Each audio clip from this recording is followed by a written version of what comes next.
Hello everyone and welcome back to my channel. I hope you're all well. So in this video we are going to be reviewing the Justice League. Now obviously a few weeks ago we got the very exciting announcement that the Snyder Cut is going to be an official thing and is going to be released next year. So that's obviously going to be absolutely awesome. So I thought it would be a good idea to look back and do a review of the Justice League. Now this is a classic case of a movie that should have been and could have been so much better than it was. It was obviously under very tragic circumstances that Zack Snyder had to leave the project, and then tons of reshoots were happening that just morphed Justice League into a film that was just not as good as it should have been. You know, on the positive side, I feel like they finally got the tone of the whole DCEU world right. Instead of it being very dark and very tragic, it was a lot more lighthearted, a bit more upbeat. A few bits were a bit too goofy, and you know, it still has got that balance right, but it just has that much more lighthearted feel, which just made it a lot more enjoyable. And the cast, I feel like the cast of the DCEU are absolutely brilliant, including Jared Leto. I just feel like they've got the casting right really well. So, you know, from a cast point of view, Justice League was very strong, and obviously what goes hand in hand with the cast is the characters. So, you know, I just feel like the characters, the tone, and the cast of Justice League were really cool. However, on the flip side, it was just an incredibly rushed movie. You know, WB forced them to shrink the movie down into 2 hours, and you could just tell it was just so rushed. They were just trying to do too much stuff, and it was just a bit of a mess, both with the reshoots, with the dual direction, and the rushed 2-hour runtime just meant that the movie was just an absolute mess. On top of that, they had 3 new characters that they were trying to have origin storylines on top of everything else, which just did not work at all.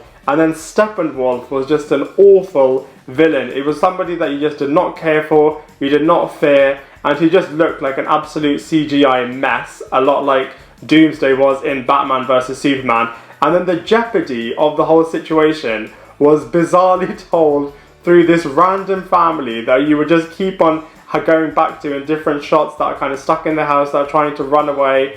And it was just a really bizarre situation in terms of showing the whole jeopardy of this whole situation through this random family that you don't know about and that you equally don't really care about either. Hopefully the Snyder Cut will be able to correct all of these different wrongs, as it was just a very choppy movie. You could just tell that there were just loads of scenes just being added in, and it just did not flow in a very smooth, kind of coherent way.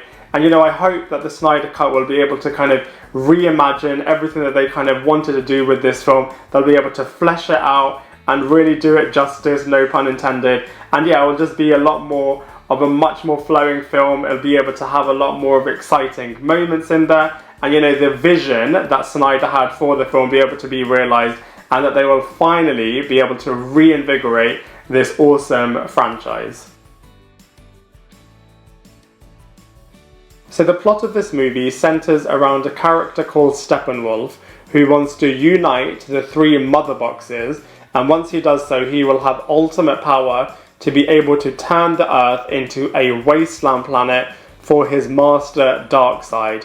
Now, whilst this sounds epic in principle, you know, it was just executed really badly. Firstly, you don't see Darkseid at all, and instead you get his weak second-in-command character called Steppenwolf, who is just an awful CGI mess, who has no charisma and no presence at all, and who ultimately, to be honest, just takes away from the severity of the situation. The other main storyline in the film is all about the creation of the Justice League by both Batman and Wonder Woman. So they are trying to recruit the Flash, Cyborg, and Aquaman and resurrect Superman. So, you know, these team moments in the film were really nice, but they were just really few and far between, as the film was just so rushed. Firstly, in terms of introducing all of the origin storylines of these different characters, getting them into the team, and then doing all of the main storylines in the film as well. So, you know, it was just really disappointing, as these team moments were really nice, but were just really rushed. A bit of them, like I said before, a bit goofy, but, you know, overall they were really cool. In particular, I really liked the Flash and Batman relationship. it really mirrored the hilarity and the kind of mentor relationship that Spider-Man and Iron Man have in the MCU. So the characters between these two moments were really nice. But like I said, they were just too few and far between. So, overall, from a storyline perspective, could have been awesome, but was just executed really badly. And hopefully, the Zack Snyder cut will be able to fix all of these storyline problems. Now, as far as the characters and cast go for the film, I actually really like the cast that the DCEU have chosen for their different films. And yes, that includes Jared Leto as the Joker and, Jesse Eisenberg as Lex Luthor. It's just a real shame that all of these characters didn't kind of take off. Hopefully with the Zack Snyder cut, they'll be able to have a bit of a rethink with this and kind of try again. But, as far as the cast go, I feel like they are really well suited to all of the different roles that they've casted them in this film and all of the other DCEU films. I just hope that they are able to kind of do it justice and kind of get the cast back and really reinvigorate the franchise. But anyway, let's go through them one by one. So Ben Affleck first, I thought was brilliant as Batman, and both Batman and the Bruce Wayne character, I feel like he plays both characters really, really well, and we're just really well suited to the role. If they do recast it, which I think they probably will do, and if they kind of have Robert Pattinson in it instead, then I hope Ben Affleck comes back to kind of do a bit of the soft reboot, kind of maybe pass the baton on, no pun intended, to Robert Pattinson, and then they can kind of have a bit of continuation for that perspective. Henry Cavill similarly did both roles of Superman and Clark Kent really, really well. I personally preferred Brendan Routh in the role in Superman Returns. I thought he did the Superman character a bit better than Henry Cavill, but that being said, Henry Cavill really plays the role really, really well. He does the dark Superman side of the character really well as the very heroic, light side of the character in terms of always wanting to do the right thing. So, Henry Cavill and Ben Affleck play both of their characters really well and kind of continued this relationship that was set up from Batman vs Superman really well. Gal Gadot was absolutely brilliant as Wonder Woman. She was just such a boss in this film. You can't fault her performance at all, as she just really owns the role and just does a brilliant performance. Again, a great continuation from the Batman vs Superman character. So yeah, she just absolutely owns that role really, really well. Ezra Miller equally was really, really good as Flash/Barry Allen. I feel like it would have been nice to kind of see more from this character, but the scenes that he is in are really, really cool. He kind of really brings the funny humour into the film, and now I just cannot wait for his solo movie, which I think will be awesome. Jason Momoa was really cool as Aquaman/Arthur Curry. I feel like he was a lot better in his solo movie, as in the Justice League, his character just felt a little bit unfinished. So, whilst his performance was decent, I just feel like the material that he was given just wasn't the best for that character in this movie, at least. Ray Fisher was a classic example of a character that was just having a very rushed origin, and you just did not really see that much of this character in terms of how he became Cyborg. I know in the Snyder Cut they'll expand this a lot more, but the scenes that he was in just felt a bit unfinished as well, and it was just few and far between, and it just would have been nice to kind of see a bit more from this character, which we'll hopefully get in the Snyder Cut. And like I've already said, Steppenwolf was an awful villain. You just did not care for him. He was just an awful CGI baddie, just trying to be really menacing, but was just a villain that you just did not care about, and I just feel like he kind of detracted from the film, if anything. So I just feel like this character was really weak in Justice League. We then had the supporting cast in this film as well, and I really like the supporting cast actually, as I feel like they connected the universe really, really well. So we had Lois Lane played by Amy Adams, and I feel like she did the role really, really well. It was a lot more reduced than what you've seen from this character in other movies. In other movies, I felt like Lois Lane was the main character, so it's really good that she was a lot more reduced in this film. But it was really nice to kind of see what you saw from her. Lex Luthor had a wicked cameo in this film. I hope that they do kind of continue the whole formation of the Injustice League one day, which would be really, really nice. Mira was a bit of a random character in here. I feel like she was a really cringy character actually in terms of her scenes with Aquaman. A lot better in the solo movie, but as far as this movie goes, her role was really, really random. And I really like the fact that they also had Commissioner Gordon and Alfred in here, kind of bringing the connection with the whole Batman character. So, the supporting cast were decent in this film, along with the main cast in the movie. So, from a casting point of view, by and large, it was really decent. But I just feel like the execution of these characters was just so rushed that I just kind of took away from the performance in the film.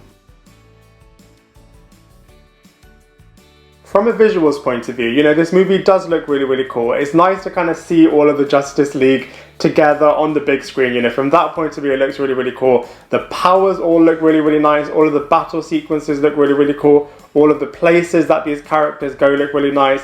All of the Amazonians looked really, really awesome. All of the different worlds in terms of seeing the city of Atlantis, that was really, really cool. You know, the visuals do look really decent.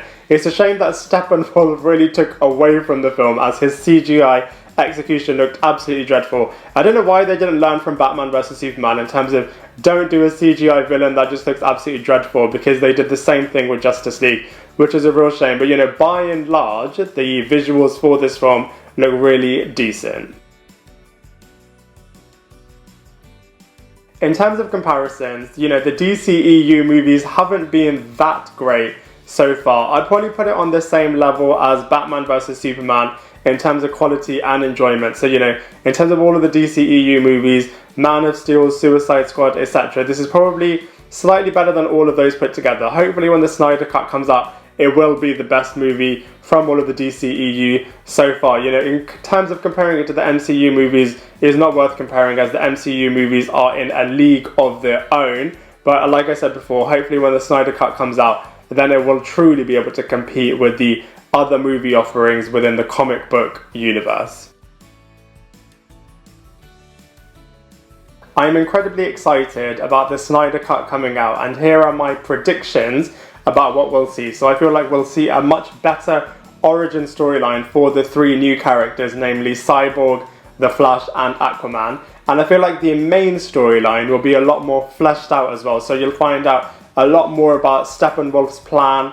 I feel like the formation of the Justice League will be a lot stronger, and the battle sequences between all of the different characters will be a lot better as well. I feel like the musical score will be a lot stronger. I feel like the supporting cast, including Lois Lane, Mira and Lex Luthor, so I feel like the supporting cast will be a lot more expanded in this film. I feel like we'll also see the black, dark Superman suit, so that'll be really, really nice to see. There won't be any digitally removed moustaches or anything like that, so the cuts of the film will be a lot more cleaner. And also, I feel like they'll be introducing new Justice League members as well, namely Green Lantern and Martian Manhunter. So, you know, I just feel like the Snyder Cut for the Justice League will do the film justice and really make it a lot more slicker, a lot more smoother, a lot more exciting, a lot more coherent, and just a lot more expanded, as I feel like the runtime should be a lot longer. So I just cannot wait for the Snyder Cut to be released, as I feel like it will make the Justice League a brilliant movie. Overall, you know, the Justice League is a good movie, don't get me wrong. It's not as if it's completely unwatchable. It's just a classic case of a movie that could have been and should have been so much better. But you know, that being said, the cast of this movie are really, really cool. It's really nice to kind of see all of the Justice League characters together on the big screen, which is just really, really nice. But then again, it is a very choppy movie. The storyline isn't very coherent, and it just should have been so much better than it was. Hopefully when the Snyder Cut comes out, then Justice League will be a brilliant movie, and they'll be able to kind of continue it. They'll be able to do part 2 as they originally wanted to do, and it will just be able to breathe new life back into the Justice League and the DCEU brand overall. But yes, for all of those reasons, I'm going to give this version of Justice League a solid 5 out of 10. I'd love to hear what you think, so please let me know in the comment section below. Otherwise, I look forward to seeing you in my next video.